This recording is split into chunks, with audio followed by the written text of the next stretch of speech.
चलिए देखते हैं class 10th subject mathematics chapter first real number यानी वास्तविक संख्याएं।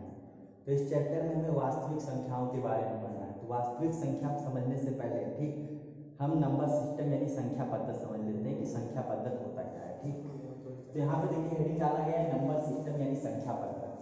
तो आपसे पूछा जा सकता है संख्या पद्धति क्या होता है, नंबर सिस्टम क्या होता है। तो आप बता दीजिएगा कि नंबर को रिप्रेजेंट करने के लिए एक सिस्टम का यूज किया जाता है जिसे हम नंबर सिस्टम कहते हैं। ठीक, यानी संख्याओं को प्रदर्शित करने के लिए एक पद्धति का यूज किया जाएगा जिसे हम संख्या पद्धति कहेंगे। ठीक, फिर उसके बाद अगला चीज आपसे क्या पूछा जा सकता है कि बताइए नंबर सिस्टम में हम कुल कितने टाइप के सिस्टम पढ़ते हैं। ठीक, तो इसमें आप बता दीजिएगा नंबर सिस्टम में हम कुल 4 टाइप के सिस्टम पढ़ते हैं। वो कौन कौन से 4 टाइप है तो देखिए, पहला है डेसिमल सिस्टम, दूसरा बाइनरी सिस्टम, तीसरा हेक्साडेसिमल सिस्टम और चौथा ऑक्टाडेसिमल सिस्टम। ठीक, तो नंबर सिस्टम में हम 4 टाइप के सिस्टम पढ़ते हैं। फिर उसके बाद आगे देखिए, ना तो आपको बाइनरी सिस्टम पढ़ना है, ना ही हेक्साडेसिमल सिस्टम पढ़ना है और ना ही ऑक्टाडेसिमल सिस्टम पढ़ना है। तो आपके डेसिमल सिस्टम पढ़ना है, ठीक, दशमलव पद्धति पढ़ना है। अब एक चीज ये पूछा जा सकता है कि दशमलव सिस्टम में बताइए कितने डिजिट यानी कितने अंक हम यूज करते हैं। ठीक, तो यहाँ पे देखिए डिजिट, तो आप ये बता दीजिएगा दशमलव सिस्टम में हम कुल 10 अंक यूज करते हैं, 10 डिजिट यूज करते हैं। तो 10 अंक कौन कौन से हैं चलिए देखते हैं। तो वो 10 अंक 0, 1, 2, 3, 4, 5, 6, 7, 8, 9 वो 10 अंक ये हैं। ठीक, फिर उसके बाद आगे बात किया जाएगा क्लासिफिकेशन ऑफ नंबर। ठीक, क्लासिफिकेशन ऑफ नंबर। अब बताइए क्लासिफिकेशन किसका किया जाएगा। क्लासिफिकेशन उसी का किया जाएगा जिसमें कई सारे नंबर मिक्स हो। तो सबसे बड़ा नंबर जिसमें कई सारे नंबर मिक्स हैं उसको हम कॉम्प्लेक्स नंबर कहते हैं और उसको हिंदी में क्या कहेंगे, साम्मिश्र संख्या। तो सबसे बड़ा नंबर जो है वो कॉम्प्लेक्स नंबर और इसको हिंदी में हम साम्मिश्र संख्या कहते हैं। ठीक, फिर आगे कॉम्प्लेक्स नंबर के 2 भाग में हम डिवाइड करेंगे। यहाँ पर एक भाग जो होगा रियल नंबर यानी वास्तविक संख्या होगा, दूसरा भाग जो है इमेजिनरी नंबर यानी काल्पनिक संख्या होगा। अब आपसे ये पूछा जा सकता है कि रियल नंबर क्या होता है। ठीक, और यही आपका चैप्टर है और इमेजिनरी नंबर आपको नहीं पढ़ना है। ठीक, तो रियल नंबर क्या होगा या कहां से कहां तक रियल नंबर होता है।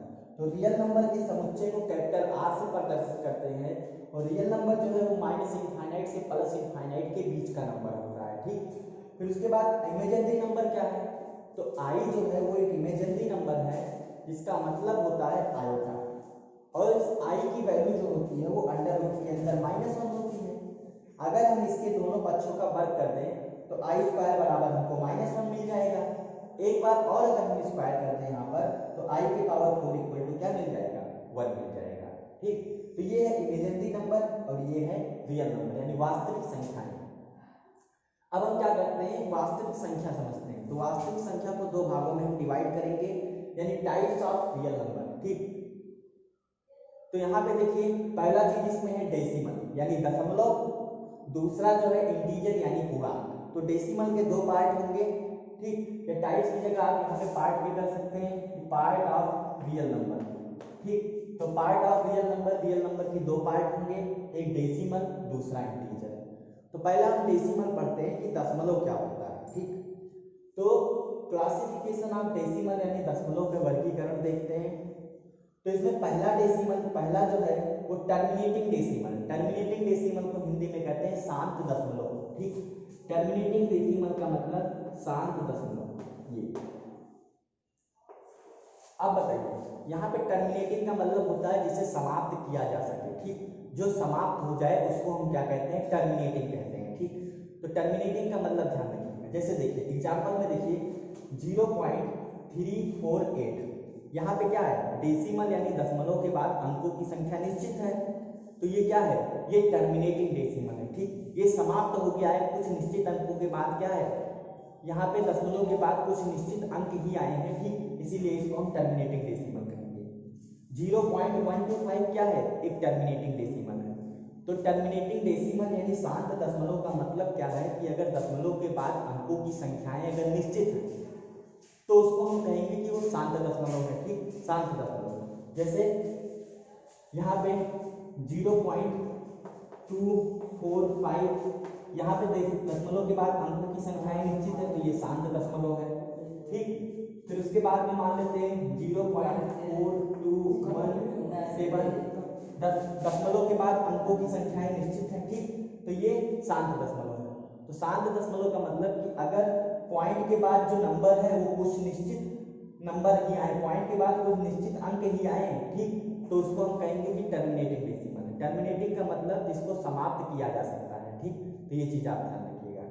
उसके बाद दूसरा जो डेसिमल है, दूसरा जो है नॉन टर्मिनेटिंग रिपीटिंग डेसिमल। ठीक, नॉन टर्मिनेटिंग का मतलब अशांत, ठीक, नॉन टर्मिनेटिंग का मतलब होता है अशांत, और रिपीटिंग का मतलब होता है पुनरावृत्ति होना। ठीक, नॉन टर्मिनेटिंग डेसिमल, ये देखिए नॉन टर्मिनेटिंग रिपीटिंग डेसिमल अगला है। ठीक, यहाँ पे इसका एग्जांपल समझते हैं। जैसे देखिए 0.3333 इस तरीके से मान लेते हैं यहाँ पे दिया गया है।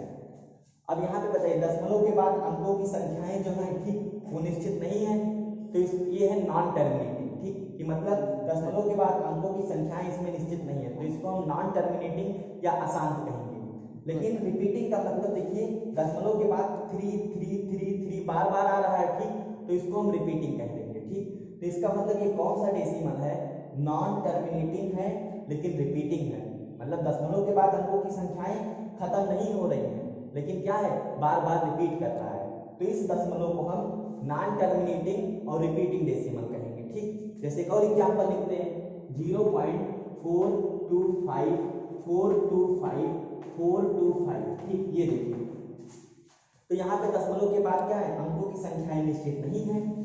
ठीक, तो नॉन टर्मिनेटिंग हो गया, अंक कहीं खत्म नहीं हो रहा है, तो नॉन टर्मिनेटिंग। लेकिन देखिए डेसिमल के बाद 425 रिपीट कर रहा है, तो इसको हम कहेंगे नॉन टर्मिनेटिंग रिपीटिंग डेसिमल। ठीक, मतलब दशमलव के बाद अंक ना तो खत्म हो रहे हैं लेकिन रिपीट कर रहे हैं। ठीक, तो इसको हम कहेंगे नॉन टर्मिनेटिंग रिपीटिंग डेसिमल। अब इसको आपको हल करना सिखाया गया है। बताइए ये जो बार बार डिजिट रिपीट कर रहे हैं, इसको हम किस तरीके से सॉल्व कर सकते हैं, तो इसको हम लिख सकते हैं 0.3 पर बार लगा सकते हैं। ऐसे जितने अंक रिपीट करते हैं दशमलव के बाद, उनके ऊपर क्या किया जाता है, बार लगा दिया जाता है। अब इसको देखिए, अगर मान लेते हैं इसको हमें टर्मिनेट करना होगा, इसको अगर हमें हल करना है, तो यहाँ पे लिखेंगे 0.425 और इसके ऊपर बार लगा देंगे। ठीक, अब बार वाले क्वेश्चन को हल करना आप लोग सीखे हैं। पहले हम डेसिमल हटा के क्या करें, मान लेते हैं इसी को हमें हल करना है, तो इसको हल करने के लिए आपको क्या बताया गया था कि जैसे 0.3 के ऊपर बार लगा रहे हैं, तो इसको अगर हमें सॉल्व करना है तो पहले क्या करते हैं, बार हटा के ये अंक लिख देते हैं, तो यहाँ पे हो जाएगा 3, और जितने अंक के ऊपर बार लगा है उतनी बार नीचे 9 लिख देंगे। ठीक, तो ये हो जाएगा 3/9। अगर इसको हम हल करें तो हमको मिल जाएगा 1/3। ठीक, अब मान लेते हैं इसको अगर हमें सॉल्व करना है 0.425 को, तो यहाँ पे अगर हमें इसका वैल्यू निकालना है 0.425 पे बार की वैल्यू, तो डेसिमल हटा के बार यहाँ पे दशमलव हटा के 425 यहाँ पर लिख देंगे। ठीक, यानी ये हो जाएगा 425, और जितने अंक के ऊपर बार लगा है नीचे उतनी बार 9 लिख देंगे। ठीक, तो यहाँ पे हमको मिल जाएगा 999। ठीक, ये चीज हमको इतना मिल जाएगा। तो आपने ये देखा कि जो नंबर क्या कर रहा है, ठीक, 0.333 जो नंबर नॉन टर्मिनेटिंग है और रिपीटिंग है, उसको हम इस तरीके से लिख सकते हैं। ठीक, इस रूप में लिख सकते हैं। अब बाकी जो तीसरा नंबर जो आएगा, तीसरा डेसिमल जो होगा नॉन रिपीटिंग, मतलब दशमलव के बाद अंक रिपीट नहीं करेंगे, और नॉन टर्मिनेटिंग, ना तो दशमलव के बाद अंकों की संख्या निश्चित होगी, तो उसको हम कहेंगे कि ये non repeating non terminating number है। ठीक, और इसको शॉर्टकट में हम कहेंगे NRNT, मतलब नॉन रिपीटिंग नॉन टर्मिनेटिंग। ठीक, कि दशमलव के बाद जो अंक है वो ना तो रिपीट हो, ना तो पुनरावृत्ति हो उनकी, और ना ही दशमलव के बाद अंक खत्म हो। ठीक, तो उसको हम कहेंगे नॉन रिपीटिंग नॉन टर्मिनेटिंग। ठीक, ये चीज आपको ध्यान रखना है। जैसे एग्जांपल की अगर बात करें कि नॉन रिपीटिंग नॉन टर्मिनेटिंग के एग्जांपल क्या होगा, जैसे देखिए 0.1234967212174 इस तरीके से। अब बताइए दशमलव के बाद इसमें कितने अंक है, पता नहीं कितने अंक है। ठीक, डैश डैश डैश करते ये आगे इस तरीके से चलता चला जाएगा, तो इसका मतलब क्या है, ये नॉन टर्मिनेटिंग है, मतलब खत्म नहीं हो रहा है। अब बताइए दशमलव के बाद कोई भी अंक रिपीट कर रहा है? इसमें कोई भी अंक रिपीट नहीं कर रहा है। पहले 1 आया, फिर 2 आया, फिर 3, फिर 4, फिर 9, फिर 6, फिर 7, फिर 2, फिर 1। ठीक, तो दशमलव के बाद अंक जो है ना तो खत्म हो रहा है, ना तो समाप्त हो रहा है, और ना ही रिपीट कर रहा है, तो इसको हम non repeating non terminating decimal कहेंगे। ठीक, जैसे एक और एग्जांपल की बात करते हैं, जैसे 0.1 2 3 4 6 2 7 1 8 9, इस तरीके से।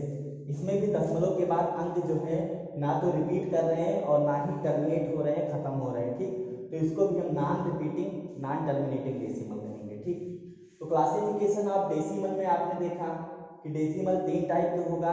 एक होगा टर्मिनेटिंग डेसिमल, इसका मतलब क्या है कि अगर दशमलव के बाद अंकों की संख्याएं अगर निश्चित हैं तो उसको हम टर्मिनेटिंग डेसिमल कहेंगे। मतलब कुछ अंक बाद डेसिमल यानी अंक समाप्त हो जाना चाहिए। दशमलव के बाद अगर अंक की संख्या निश्चित है तो उसको टर्मिनेटिंग डेसिमल कहेंगे। फिर उसके बाद दूसरा है नॉन टर्मिनेटिंग रिपीटिंग डेसिमल, मतलब कि दशमलव के बाद अंकों की संख्याएं निश्चित नहीं होनी चाहिए और वही अंक बार बार रिपीट करना चाहिए। ठीक, तीसरा है नॉन रिपीटिंग, दशमलव के बाद अंक ना तो रिपीट करेगा और नॉन टर्मिनेटिंग, और ना ही दशमलव के बाद अंकों की संख्याएं निश्चित होंगी, तो उसको हम नॉन इस तरीके से क्लासीफाई करेंगे। ठीक, तो ये चीज आपको तीनों इतना ध्यान रखना है कि डेसिमल के टाइप में क्या क्या होगा। अब आगे देखते हैं इसमें कि आगे हमें क्या देखना है कि किस तरीके से।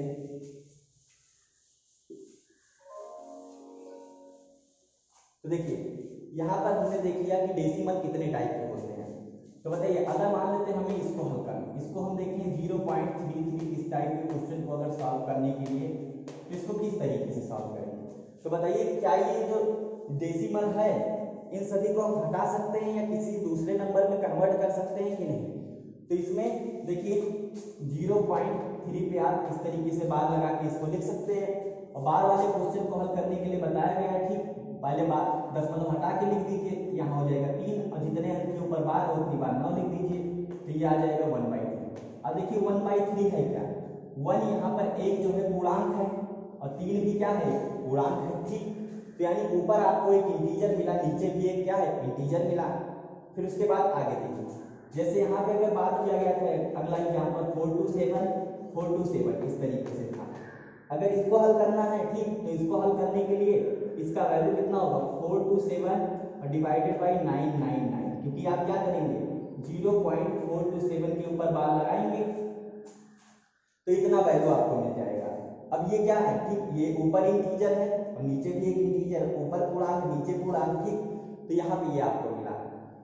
अब बताइए जैसे 0.348, अब बताइए इसको किस तरीके, अगर हमें हल करना होगा तो क्या करेंगे। ठीक, तो यहाँ पे पहले इसको हल करने के लिए पहले 348 लिख देते हैं। ठीक, और डेसिमल की जगह पे हम 1 लिख देंगे, और फिर डेसिमल के बाद जितने अंक हैं उतने हम 0 यहाँ पर बढ़ा देंगे। ठीक, तो यहाँ पे अगर हम इसको चाहें तो हम काट भी सकते हैं। तो यहाँ पर आपको मिला क्या, ऊपर एक पूर्णांक नीचे भी एक पूर्णांक मिला। तो कहने का मतलब क्या है कि जो भी डेसिमल टर्मिनेटिंग होगा, मतलब दशमलव के बाद जिसमें अंकों की संख्याएं निश्चित होंगी, उसको हम p/q के रूप में लिख सकते हैं, उसको हम दो पूर्णांकों के भागफल के रूप में लिख सकते हैं, या जो भी डेसिमल नॉन टर्मिनेटिंग और रिपीटिंग होगा। ठीक, देखिए यहाँ पे क्या है, डेसिमल यानी दशमलव जो है वो नॉन टर्मिनेटिंग है, मतलब खत्म नहीं हो रहा है अंक। ठीक, और रिपीटिंग है, तो जो भी डेसिमल जो है नॉन टर्मिनेटिंग और रिपीटिंग होगा उसको उसके ऊपर उसको खत्म करने के लिए क्या कर सकते हैं, उसके ऊपर बार लगा सकते हैं। और जब बार लगाएंगे तो यहाँ पे हम इस टाइप से उसको हल करके p/q के रूप में हम ला सकते हैं। या यहाँ पे 0.427 है, इसको भी हम p/q के रूप में लिख सकते हैं। ठीक, तो यहाँ से इसके पूरे कहने का मतलब क्या है कि प्रत्येक नंबर को, ठीक, प्रत्येक नंबर को p/q के रूप में नहीं लिखा जा सकता। ठीक, प्रत्येक नंबर को p/q। अब बताइए जैसे एग्जाम्पल की बात करें, ये एग्जाम्पल, अब बताइए इसको हम किस तरीके से लिखें। ठीक, इसके ऊपर बार लगाया जा सकता है, तो इसके ऊपर बार नहीं लगाया जा सकता क्योंकि दशमलव के बाद अंक जो है रिपीट नहीं कर रहे हैं। तो इसके ऊपर जब बार नहीं लगाया जा सकता तो इसको क्या है हल नहीं किया जा सकता, इसको p/q के रूप में नहीं लिखा जा सकता है। ठीक, तो ये चीज आपको ध्यान रखना है। तो आगे हम बात करेंगे। ठीक, आगे देखिए क्या होगा, आगे आप बात करेंगे कि जैसे मान लेते हैं इंटीजर, या पहले डेसिमल में हम एक चीज देखते हैं, रेशनल नंबर।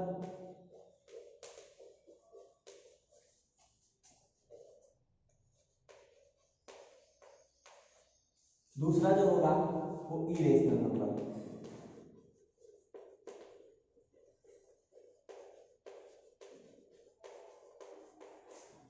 देखिए अब यहाँ पे क्या है, जैसे रेशनल नंबर और इरेशनल नंबर हमें देखना है, ठीक, परमीय संख्या इसको हिंदी में कहते हैं। अब रेशनल नंबर जो है, ठीक, रेशनल नंबर को क्यू से रिप्रेजेंट करेंगे, यानी क्यू से प्रदर्शित किया जाएगा, ठीक। अब रेशनल में ये जो रेशनल नंबर इसको क्यों कहा गया है, क्योंकि रेशनल नंबर जो है वो इंग्लिश के शब्द रेशियो से लिया गया है, ठीक, रेशियो से लिया गया है। फिर उसके बाद यहाँ पे इसके समुच्चय को क्यू से प्रदर्शित किया जाता है, और क्यू का मतलब होता है कोसेंट, क्यू का मतलब यहाँ पर होगा कोसेंट, ठीक। तो अगला चीज आपसे ये पूछा जा सकता है कि रेशनल नंबर यानी परमीय संख्या को किससे प्रदर्शित किया जाएगा। तो ध्यान रखिएगा, परमीय संख्या को क्यू से प्रदर्शित किया जाएगा, और फिर उसके बाद में ये इतना ध्यान रखना है। अब आपसे ये पूछा जा सकता है परमीय संख्याएं क्या होंगी, ठीक, परमीय संख्या क्या होता है। तो आप बता दीजिएगा, परमीय संख्या वह संख्या होगी जिसको p बाई क्यू के रूप में लिखा जा सकता है, ठीक, p बाई क्यू के रूप में लिखा जा सकता है, और q यहाँ पे 0 के बराबर नहीं होना चाहिए, ठीक, q नॉट इक्वल टू 0। और इसमें जितने भी p और q होने चाहिए, ठीक, p और q जितने भी होने चाहिए वो क्या होने चाहिए, इंटीजर होना चाहिए, यानी पूर्णांक होना चाहिए, ठीक। तो अगर आपसे पूछा जाए परमीय संख्या क्या होगा, तो परमीय संख्या वह संख्या होती है जिसे p बाई क्यू के रूप में लिखा जा सके, और q not equal to 0, q 0 के बराबर नहीं होना चाहिए, और जितने भी p और q होने चाहिए वो इंटीजर में बिलोंग करने चाहिए, ठीक, इंटीजर होना चाहिए। तो एक परिभाषा तो ये हो गया कि परमीय संख्या का एक परिभाषा इतना। फिर उसके बाद आगे देखते हैं, ठीक, आगे एक और परिभाषा आप बता सकते हैं कि हर एक नंबर को p बाई क्यू के रूप में नहीं लिखा जा सकता, जो नंबर रिपीटिंग होगा, ठीक, और जो नंबर टर्मिनेटिंग होगा उसी को हम p बाई क्यू के रूप में लिख सकते हैं। देखिए जैसे मान लेते हैं repeating, terminating,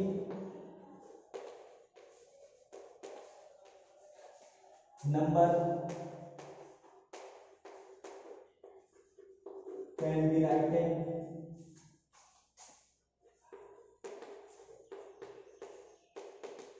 in the form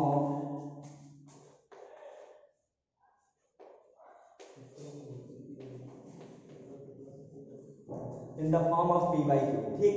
देखिए कि जैसे मान लेते हैं क्या है, प्रत्येक नंबर को p by q के रूप में नहीं लिखा जा सकता, वही नंबर p by q के रूप में लिखा जा सकता है जो रिपीटिंग होगा और टर्मिनेटिंग होगा, ठीक। जैसे देखिए यहाँ पे क्या है, एक एग्जांपल लिखते हैं, जैसे 0.348। अब बताइए इसमें दशमलव के बाद अंकों की संख्याएं निश्चित है, तो इसको हम कहेंगे टर्मिनेटिंग डेसिमल। और इसको p बाई क्यू के रूप में लिख सकते हैं कि नहीं लिख सकते, तो देखिए इसको हम दशमलव हटा के क्या लिख सकते हैं, 348 और नीचे 1000, यानी ये इतना हम लिख सकते हैं। तो आगे देखिए इसमें ऊपर क्या है, एक पूर्णांक है और नीचे की एक पूर्णांक है, ठीक। तो दो पूर्णांकों का भागफल है, तो इसको हम क्या कहेंगे, परमीय संख्या कहेंगे, ठीक। तो यहाँ पे ये जो डेसिमल है वो टर्मिनेटिंग डेसिमल है। फिर उसके बाद आगे जैसे बात करें, मान लेते हैं 0.125, इसको हम p बाई क्यू के रूप में लिख सकते हैं कि नहीं। तो यहाँ पे देखिए इसको हम बता सकते हैं 125 और नीचे यहाँ पे 1000 आपको मिल जाएगा। फिर उसके बाद इसको आप कैंसिल कर सकते हैं, ठीक, तो ये हमको मिल जाएगा 1/8। तो यहाँ पर ऊपर क्या है, ऊपर एक पूर्णांक और नीचे भी एक पूर्णांक है, ठीक। तो इसका मतलब जो भी डेसिमल टर्मिनेटिंग होगा, यानी दशमलव के बाद अगर अंकों की संख्याएं निश्चित है, तो उसको हम p बाई क्यू के रूप में इस तरीके से लिख सकते हैं, ठीक। उसको p बाई क्यू के रूप में इस तरीके से लिखा जा सकता है। और आगे देखिए, और आगे किसको p बाई क्यू के रूप में लिखा जा सकता है, जैसे मान लेते हैं 0.333 इस तरीके से है। अब इसको अगर हल किया जाए तो 0.3 पे क्या है, बार आ जाएगा। इसको हल किस तरीके से करेंगे, तो इसकी वैल्यू 3/9 यानी 1/3 हो जाएगी, ठीक। तो यहाँ पर भी एक इंटीजर है और यहाँ पर भी एक इंटीजर है, तो ये क्या हो जाएगा, एक रेशनल नंबर यानी परमीय संख्या हो जाएगा, ठीक। तो ये चीज आप ध्यान रखिएगा। फिर उसके बाद आगे इसमें तो ये चीज आप ध्यान रखिएगा कि किस नंबर को हम रेशनल नंबर में काउंट करेंगे, ठीक। तो रेशनल नंबर में वही नंबर होगा जो रिपीटिंग होगा और टर्मिनेटिंग होगा, ठीक। तो रिपीटिंग और terminating number can be written in the form of p by Q. ठीक, उसे हम पी बाई क्यू के रूप में लिख सकते हैं और वही हमारा क्या होगा, रेशनल नंबर होगा यानी परिमेय संख्या होगा। ठीक, तो ये इतना चीज आप ध्यान रखिएगा। फिर आगे इसमें बात करते हैं, ठीक, इरेशनल नंबर यानी अपरिमेय संख्या क्या होगा। ठीक, तो अपरिमेय संख्या के लिए आप बता सकते हैं कि वह संख्या जिसे पी बाई क्यू के रूप में ना लिखा जा सके अपरिमेय संख्या कहलाता है। ठीक, उसे जिसे पी बाई क्यू के रूप में हम नहीं लिख सकते उसको अपरिमेय संख्या कहते हैं। अब देखिए, जैसे मान लेते हैं, या एक और तरीका आप बता सकते हैं कि स्क्वायर रूट के अंदर अगर मान लेते हैं पी है, ठीक, पहचानने का तरीका कि स्क्वायर रूट के अंदर अगर आपने पी लिख दिया तो यहाँ पर ये एक अपरिमेय संख्या है। तो यहाँ पे एक चीज ये होना चाहिए कि पी क्या है। ठीक, तो पी यहाँ पर जो है वो प्राइम नंबर है। ठीक, पी जो है वो प्राइम नंबर है, पी यहाँ पे प्राइम नंबर है। ठीक, यानी अभाज्य संख्या है। अभाज्य संख्या आपको पता है, ठीक, कौन कौन सी संख्याएं अभाज्य संख्याएं होंगी, 2, 3, 5, 7, ठीक, 11, 13, 17, 19, तो ये सभी क्या है, प्राइम नंबर है। ठीक, तो ये चीज आपको ध्यान रखना है। तो अगर आपसे पूछा जाए कि स्क्वायर रूट पी टाइप के नंबर जो होता है वो अपरिमेय संख्या है, और अपरिमेय संख्या क्या क्या होगा, तो आप बता, अपरिमेय संख्या है। ठीक, और इसमें जो पी क्या होगा, तो पी अभाज्य संख्या है। अभाज्य संख्या मतलब 2, 3, 5, 7 ये सभी है। तो अगर अपरिमेय संख्या के एग्जाम्पल अगर देखा जाए तो √2 हो जाएगा, √3 हो जाएगा, पी की वैल्यू रखते जाइए, √5 हो जाएगा, √7 हो जाएगा, √11 हो जाएगा। ठीक, अब स्क्वायर रूट के अंदर 4 नहीं होगा क्योंकि इसका वर्गमूल निकालेंगे तो 2 मिल जाएगा, जबकि 2 एक परिमेय संख्या है। ठीक, या स्क्वायर रूट के अंदर 9 नहीं होगा क्योंकि स्क्वायर रूट हमको जो है 3 मिलेगा और ये एक परिमेय संख्या हो जाएगा। ठीक, तो आप बता सकते हैं कि अपरिमेय संख्या क्या होगा जिसे पी बाई क्यू के रूप में नहीं लिखा जा सकता क्योंकि ऊपर एक इंटीजर नहीं आ रहा है। ठीक, तो ये हो जाएगा इरेशनल नंबर, अपरिमेय संख्या। और एक और परिभाषा अपरिमेय संख्या से बता सकते हैं आप, ठीक, कि NRNT, या इसको आप इस तरीके से लिखिए, नॉन रिपीटिंग, नॉन टर्मिनेटिंग,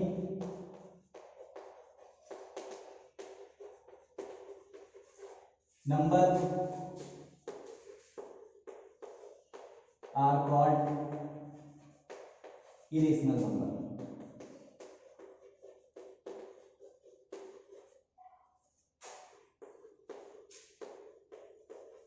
देखिए, एक और परिभाषा आप बता सकते हैं अपरिमेय संख्या क्या क्या है, तो non repeating, non terminating number are called irrational number. ठीक, कि मतलब दशमलव के बाद अंक ना ही रिपीट करने चाहिए और ना ही टर्मिनेट करने चाहिए, ना ही खत्म होने चाहिए, तो उस नंबर को हम अपरिमेय संख्या कहेंगे। अगर आपसे कोई पूछे कि अपरिमेय संख्या क्या है तो आप शॉर्टकट में बता दीजिए NRNT।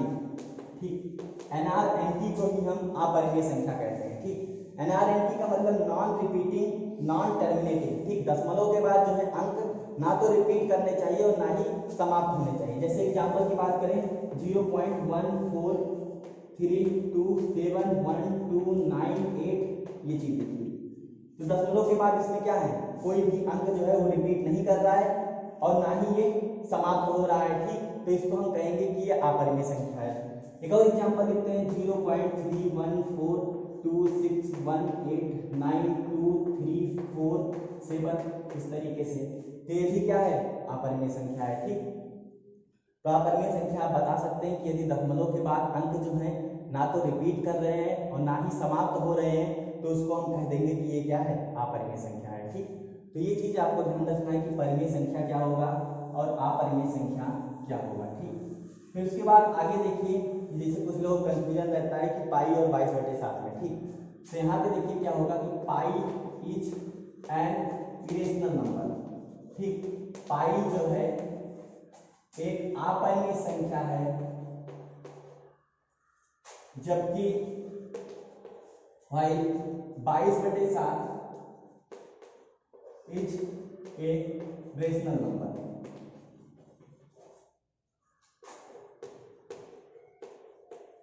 देखिए इसमें कि पाई जो है, ठीक, पाई जो है एक अपरिमेय संख्या है जबकि 22/7 जो है एक परिमेय संख्या है। अब ये कैसे कि 22 पाई कैसे अपरिमेय हो गया और 22/7 कैसे परिमेय हो गया। ठीक, ये चीज हमें देखना है। तो देखिए यहाँ पे पाई के जो वैल्यू होता है, ठीक, पाई के एग्जैक्ट वैल्यू 22/7 नहीं होता है, ठीक, पाई के अप्रॉक्सीमेट वैल्यू 22/7 होता है। यहाँ पे पाई के अप्रॉक्सीमेट वैल्यू जो है वो 22/7 होता है। अगर आप 7 से 22 में भाग देंगे, ठीक, 7 से 22 में भाग देंगे तो 3.142857, ठीक, इतना आएगा। फिर यही रिपीटेशन चालू हो जाएगा, 142857, ये इस तरीके से रिपीटेशन चालू हो जाएगा। अब बताइए दशमलव के बाद अंक रिपीट कर रहे हैं, ठीक, तो इसको हम p/q के रूप में लिख सकते हैं, यानी ये एक परिमेय संख्या है, ठीक। पाई के नीचे ध्यान रखिएगा कि ये क्या है, परिमेय संख्या है, जबकि पाई एक अपरिमेय संख्या है, ठीक, पाई जो है एक अपरिमेय संख्या है। पाई का मान जो है दशमलव के बाद रिपीट नहीं करता और टर्मिनेट भी नहीं होता, ठीक, खत्म भी नहीं होता, पाई का मान चलता जाता है, चलता जाता है।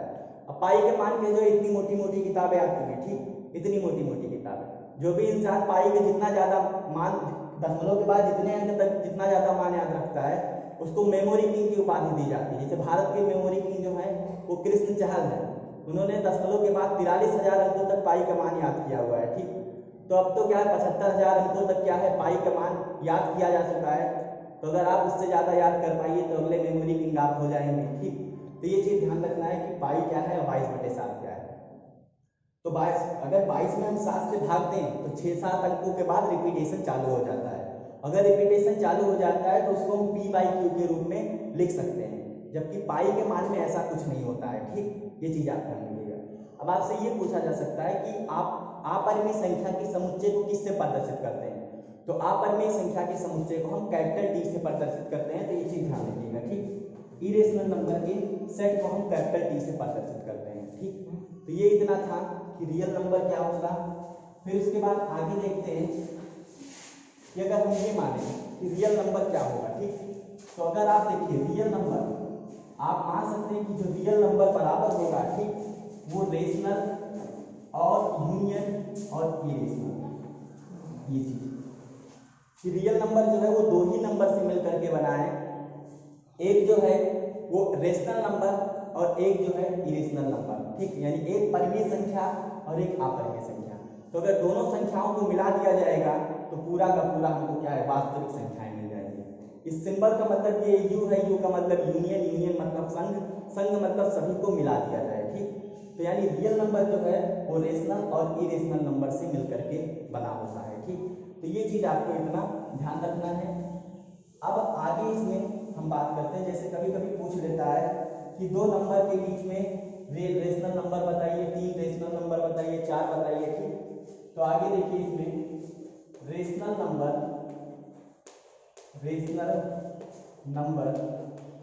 Between small a and small b, ठीक। जैसे मान लेते हैं दो संख्याएं हमें स्मॉल a और स्मॉल b दी हुई है, ठीक। और अगर इसके बीच में हमें परिमेय संख्या निकालना है तो आपको पता है दो संख्याओं के बीच में अनंत परिमेय संख्याएं हो सकती है, ठीक। तो आप फार्मूला तो आपको तरीका तो पता है, ठीक, लेकिन अगर आपका कोई भी तरीका काम ना करे तो ये वाला फार्मूला ध्यान रखिएगा, ak प्लस b अपान में हो जाएगा k प्लस 1, ठीक। ak प्लस b अपान में हो जाएगा k प्लस 1, जहां k की वैल्यू होगी 1 2 3 4 5, ये इस तरीके से डेरिवेटिव करते हैं, ठीक। अगर आपको a और b के बीच में एक परिमेय संख्या निकालना है तो k बराबर 1 इसमें रख दीजिए। तो देखिए रख रहे हैं k बराबर 1 क्या मिलेगा, तो एक k की जगह 1 रखेंगे प्लस b और यहाँ पे k की जगह 1 रखेंगे तो 1 प्लस 1, यानी आ जाएगा a प्लस b बाई। अगर आपको दो परिमेय संख्याएं निकालनी है तो एक तो निकाल चुके और दूसरी निकालने के लिए k बराबर 2 यहाँ पे रख लीजिए, तो ये हो जाएगा 2 इंटू k की जगह पे यहाँ पे आपको 2 रखना है, तो a इंटू 2 प्लस b अपान में हो जाएगा 2 प्लस 1, यानी ये आ जाएगा 2a प्लस b अपान में 3। अगर आपको तीन परिमेय संख्या निकालना है तो k की जगह 3 रख दीजिएगा, तो ये इस बार हो जाएगा 3a प्लस b अपान में 3 प्लस 1 यानी 4, ठीक।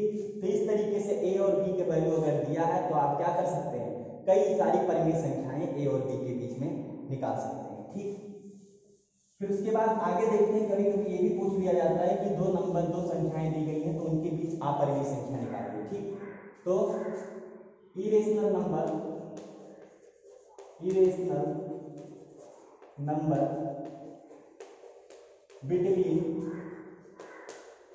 Small a and small b, यानी स्मॉल a और स्मॉल b के बीच में अपरिमेय संख्या हम निकालते हैं। ठीक, तो देखिए क्या होगा। तो पहली अपरिमेय संख्या जो होगी, मान लेते हैं दो नंबर a है, एक a है और एक b है, इसके बीच में हमें दो अपरिमेय संख्या निकालनी है।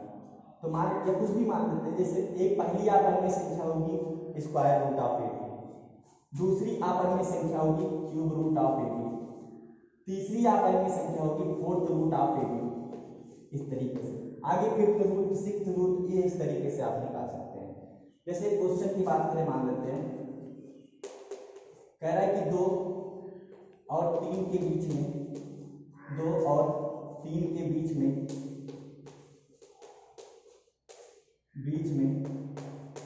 3 परिमेय संख्या निकालिए, 3 परिमेय संख्या निकालिए, 3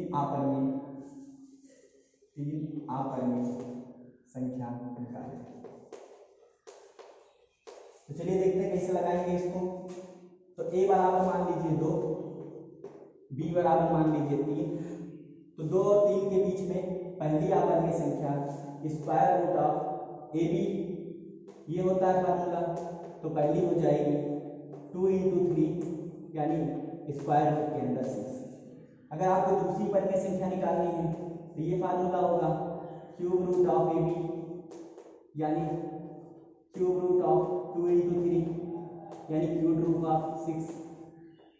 इसी तरीके से आप निकाल लीजिएगा, अगला जो आएगा फोर्थ रूट ऑफ 6। ठीक, तो ये दो नंबर के बीच में इरेशनल नंबर निकालने का फार्मूला है। तो ये चीज़ आप ध्यान रखिएगा। अब मिलेंगे नेक्स्ट पार्ट में।